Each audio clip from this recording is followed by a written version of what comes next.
Hello বন্ধুরা, আজকে আমি রান্না করব পুঁটি মাছ আলু আর টমেটো দিয়ে রান্না করব।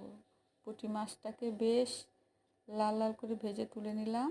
এবার কড়াইতে তেল দিয়ে রাঁধুনি দিয়ে দিলাম। এবার চিড়ে কাঁচা লঙ্কা আর আলুগুলোকে ছেড়ে দিলাম, দিয়ে নুন, হলুদ, একটু জিরের গুঁড়ো দিয়ে বেশ ভালো করে ভাজা ভাজা করে নেব আলুটাকে। এবার একটু জল দিয়ে দিলাম, জলটা ফুটলে মাছগুলো ছেড়ে ধনেপাতাটা দিয়ে দেব। এবার নামিয়ে দেব। এই হয়ে গেছে আমার পুঁটি মাছ রান্না করা। এদিকে ভাত তো রান্না হয়ে গেছে। এই যে থালায় নিয়েছি দুপুরবেলা ভাত আর মাছ, বেগুন ভাজা আর ঝিঙে চচ্চড়ি।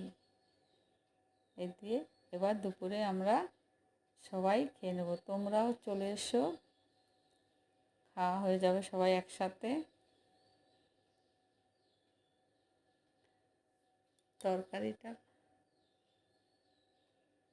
ভাতটা মেখে নিচ্ছি এবার। বাহ, খুব সুন্দর হয়েছে।